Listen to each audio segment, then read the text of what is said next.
Is obesity in our genes, or is it something else? It used to be believed that it was genetic, but a couple of researchers, one of them was my uncle who wrote this little book. It explains that, and is confirmed in Dr. Campbell's book, The China Study. This is a DVD of him speaking at Loma Linda University. Both of them found out that it is not genetic.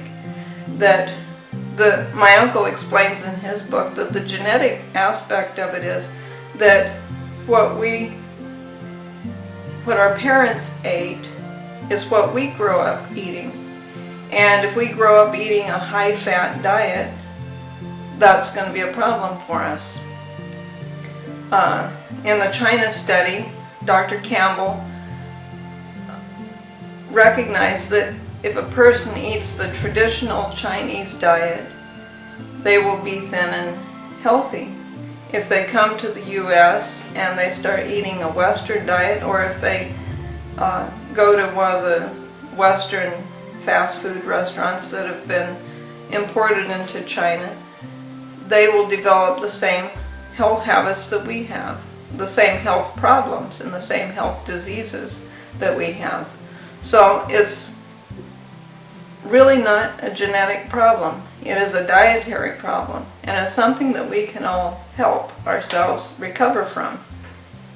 This breakfast, and in fact breakfast by itself, is really, really helpful in helping us to lose weight.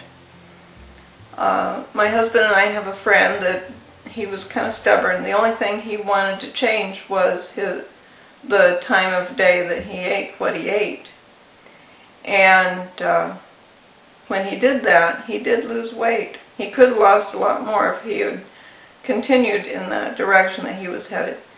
This recipe that I'm going to be doing today is one of my favorites, and it is really good for helping a person lose weight because it gives you the sustained energy that junk food won't give you.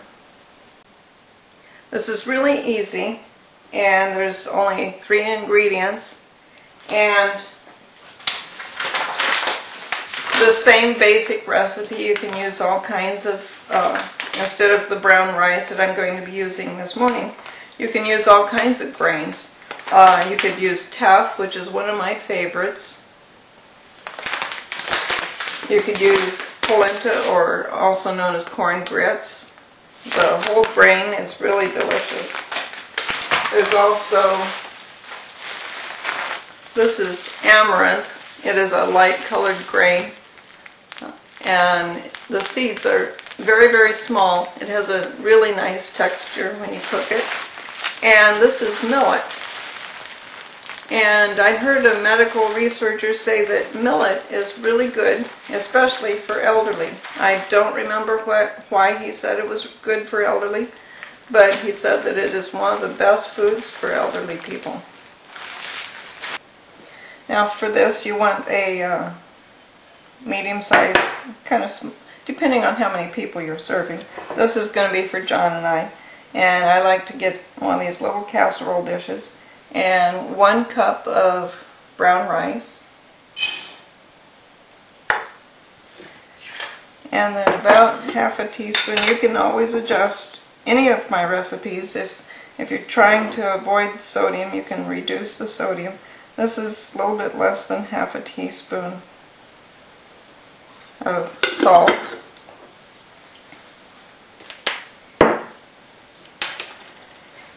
And then for the 1 cup, just 2 cups of water. These same proportions work for the other grains really nicely.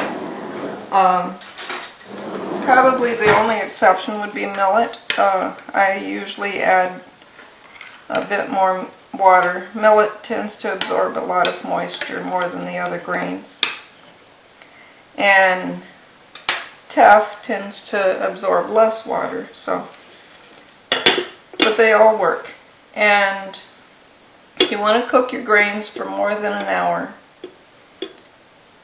with rice, if you were to want to speed up the cooking time, you could put boiling water in there, and that would help get things going a little quicker for it.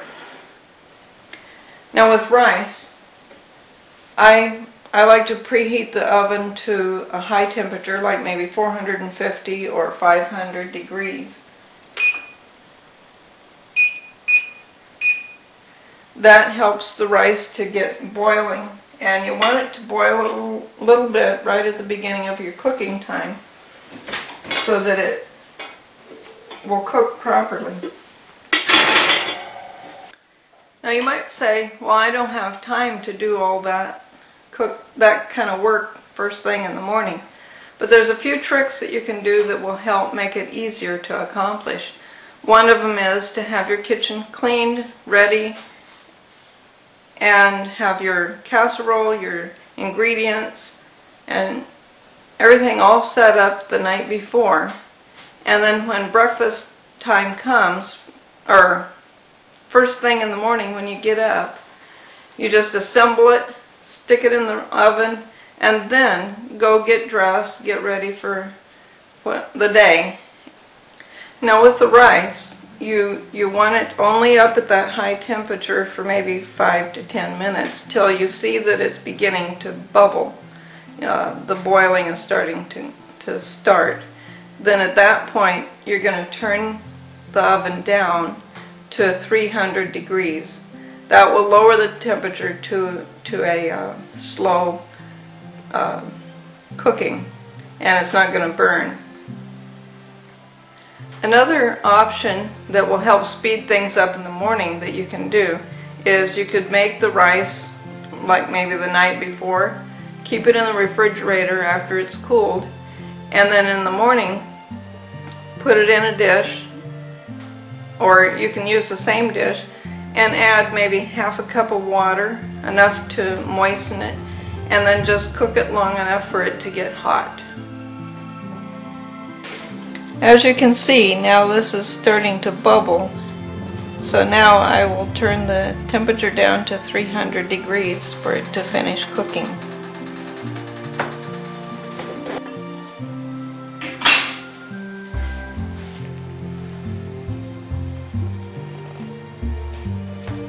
This is a very inexpensive and easy breakfast to prepare.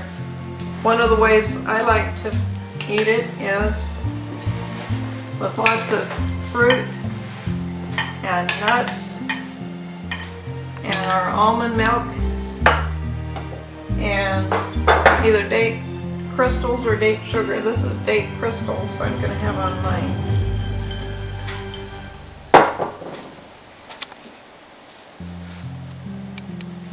And I like lots of fruit on it.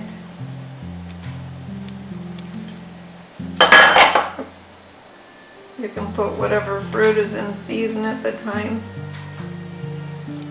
Raisins or grapes or bananas or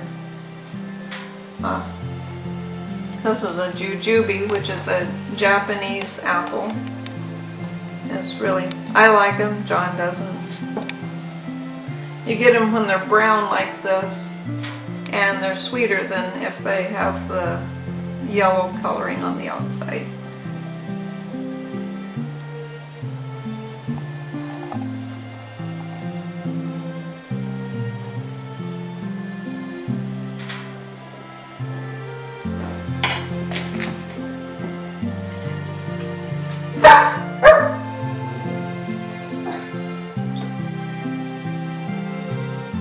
Here's some pecans. This is a lot cheaper than some of those boxed cereals that you buy in the store. It's a great way to save money as well as lose weight and be healthy. These are just plain raw pecans.